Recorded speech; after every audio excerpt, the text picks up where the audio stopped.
It was the first day of Little League practice. I was 11 years old, and this year I was going to be a starter at second base.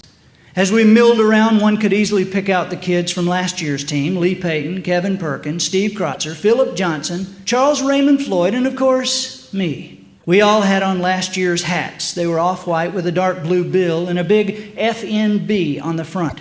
First National Bank, our sponsor, would be giving everyone new hats. We knew that. But in the meantime, we wanted to be sure that our new coach could tell the veterans from the rookies. None of us had met our new coach. His name was Mr. Simpson.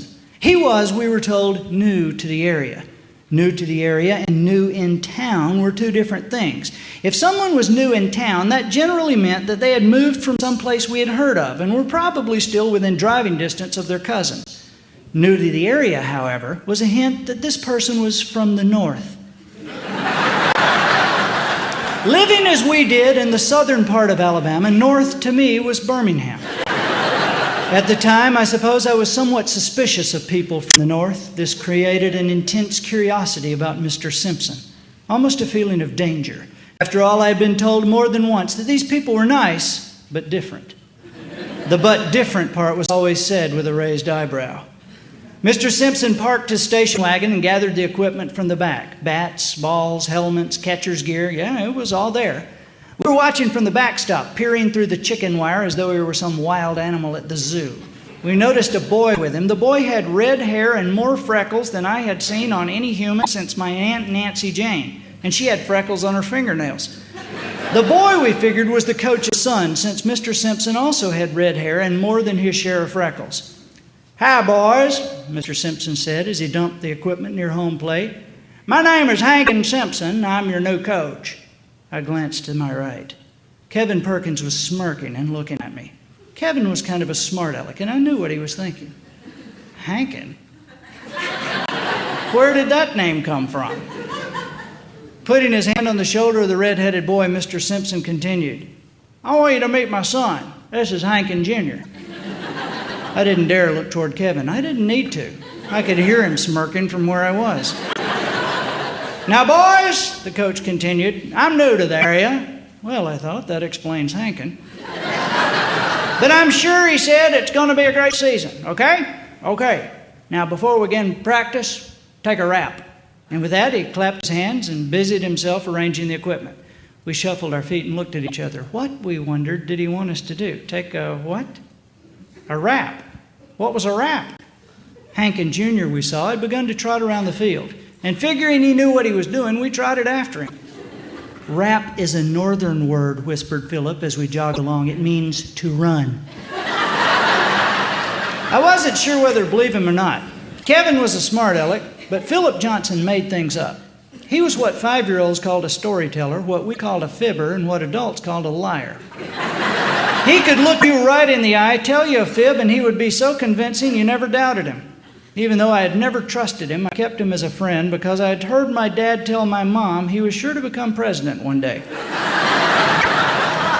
Back at home plate, all out of breath from running a rap, we gathered around Mr. Simpson, quite sure he would now assign positions. We veterans thrust our caps toward his face, a virtual sea of FNBs, silently pleading with the man not to look at one of us and say, "Right field." Since time began, all Little Leaguers have had a fear of right field. There are 9 positions on a baseball diamond, and in the glamour department, right field ranks dead last. Most batters are right-handed and hit the ball to left field. Therefore, a coach who wants to avoid long losing streaks will naturally put his weakest player in right. I had had my brush with this humiliation 2 years earlier as the weak link for Henley's hardware store, green hat, white H. Standing in right field game after game with nary a ball hit my way, I never believed the adults who told me I was an integral part of the team. I couldn't catch, but I wasn't stupid. A permanent residence in right field was an embarrassment. It was a curse. I was certain I had been branded for the rest of my life. I could imagine myself as a grown-up going to a job interview and being told, "I'm sorry, but there's no place for you in the space program. I see on your record here that you played right field." "Boys," Mr. Simpson began, "we're going to be a winner this year. I'm excited about this team. Before we get started, I want to check you out at certain positions. Don't worry, if you're new to the game, on my team, everybody gets to pray." Excuse me? Did he say pray? I looked at Steve Kreutzer. He was jabbing Charles Raymond Floyd in the ribs. Lee Payton was jabbing Kevin, and Philip jabbed me. I know this is just practice, the coach continued, but no matter, I want you to pray your hearts out. This team, I thought, is in trouble. Either someone had told our new leader that last year we lost 17 out of 23 games, or he took one look at us and decided we were a bunch of rejects. What it boiled down to, I was beginning to believe, was that if we were to have a winning season, Mr. Simpson had settled on prayer as our only hope. 30 minutes later, we were in the positions that would be ours more or less for the rest of the year. I was at second base, so I was happy. Steve was at first, Kevin at third, Lee was our catcher, and Charles Raymond stood in right field with the other kids who couldn't catch. Philip Johnson, meanwhile, pouted at shortstop. He wanted to pitch. Actually, we wanted him to pitch too. But as soon as we had seen there was Hankins Simpson Jr., we knew he would not. Every member of First National Bank was acutely aware of that age-old Little League law: if the coach has a son, the team has a pitcher. This has become such an accepted part of coaching methodology that no one ever thinks to question it. A Little League coach is usually the father of one of the players, and he always has a blind spot where his son is concerned. Can the kid throw strikes? Has he got a curveball? Does he trip over his own feet? It doesn't really matter. He's the coach's son. Put him on the mound and call him a pitcher.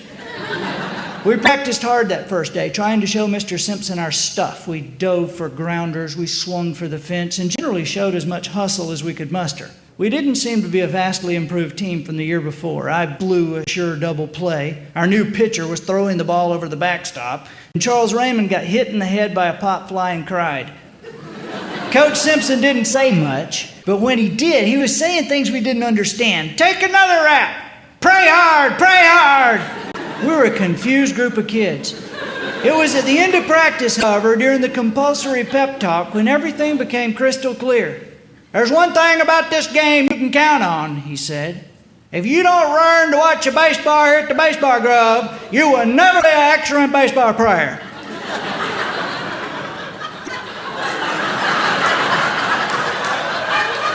Well, we were stunned. After 2.5 hours of total darkness, we suddenly understood. A rap? Pray? He had wanted us to take a lap. He had wanted us to play hard. How could we have not figured it out?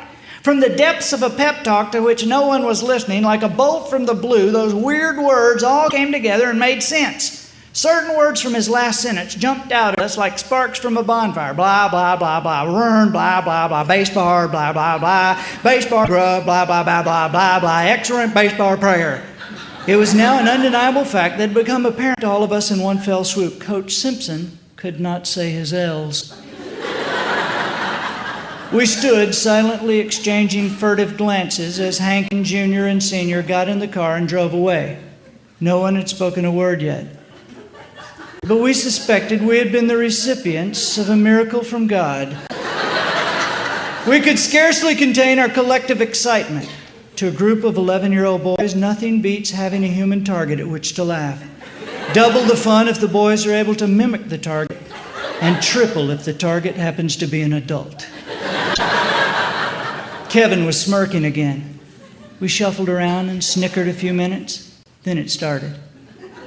Charles Raymond said, "I'm a baseball player." Steve said, "No, you ain't. You're a right fielder." Kevin laughed. "Take a rap, take a rap." Lee said, "Coach Simpson, I like him. I really do." Philip said, "My name is Philip. Take a rap, take a rap." And we were laying on the ground laughing. And so it continued until we were exhausted. Finally able to breathe at last, we lounged in the dirt around home plate. Philip spoke first. "I think he's Oriental," he said. Oriental people use the letter R in place of the letter L when they speak English because they don't have the letter L in their own language. That's why he does it. Coach Simpson is Oriental. Remember, he said he was new to the area. He's Oriental. Oriental, Charles Raymond asked. Is that when you know your way around?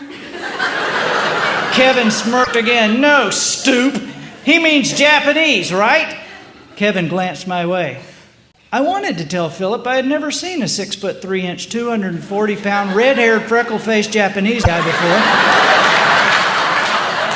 That's what I wanted to say, but Philip was looking at me with such an air of self-confidence that I knew the truth didn't have a chance against such a convincing opponent. I was about to give it a try anyway when Lee suddenly giggled. "What?" we demanded. "I was just thinking," Lee said as he tried to talk through his laughter. "I was just thinking that one day this year, I'm going to be rounding third." He stopped and laughed. "I'm going to be rounding third, headed toward this here home plate." And he was really laughing now. "Tell us," we said. "I'm going to be headed toward this here home plate, and Coach Simpson's going to yell, 'Stride, Bree, stride!'" That did it. We were off and laughing again. We never mentioned the Oriental theory ever again. Kevin told me privately one day that he thought Philip was full of mess. I took that to be Kevin's way of saying he didn't believe Coach Simpson was Japanese either. Not that it would have mattered. One of our best friends, Peter Chin, was Japanese or something. He said his L's perfectly, too, except, of course, when he was mimicking Coach Simpson with us. Several memories of that year still remain clear in my mind. To this day, Philip Johnson is Philip to everyone who played on that team.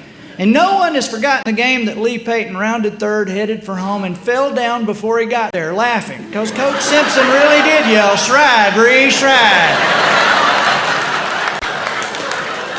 If I had to choose one capsule of time during that season to carry with me for the rest of my life, it'd have to be the day Steve Krotzer got kicked off the team.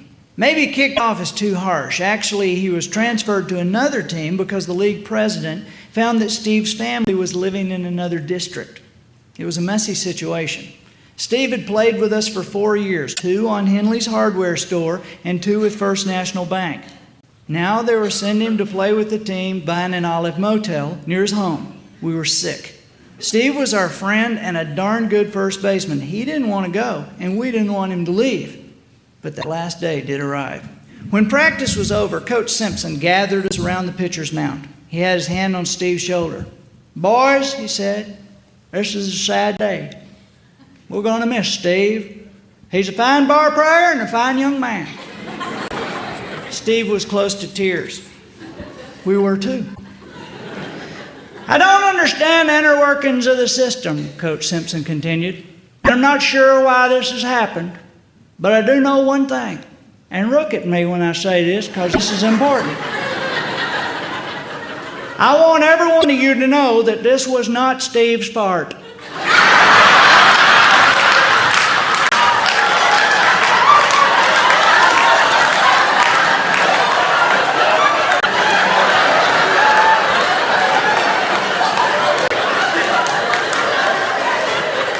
As a group, Steve included, we jumped as if 10,000 volts of electricity had passed through our bodies.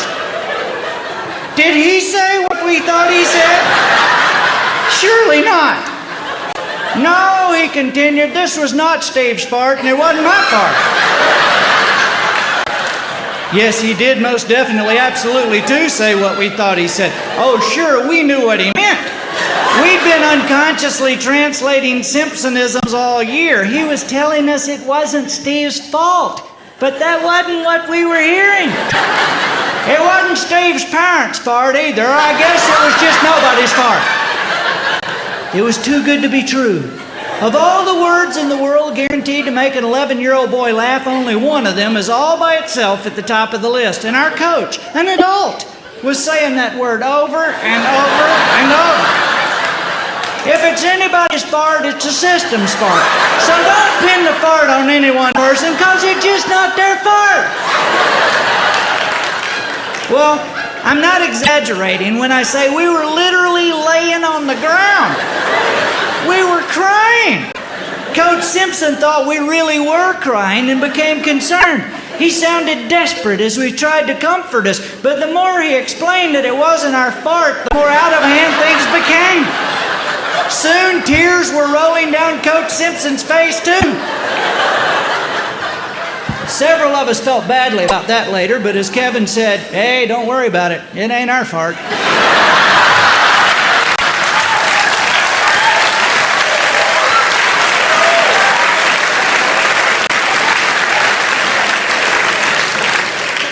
seen Coach Simpson in years. Kevin Perkins and Steve Kreutzer were in my wedding. Lee Payton went to medical school and returned to practice in our town. Charles Raymond Floyd, our right fielder, was a late bloomer. He was a center fielder in college, made second-team All-American, and played 3 years of minor league ball. I've totally lost track of Philip Johnson. The last I heard, he was a used car salesman and mayor of a small town in Louisiana.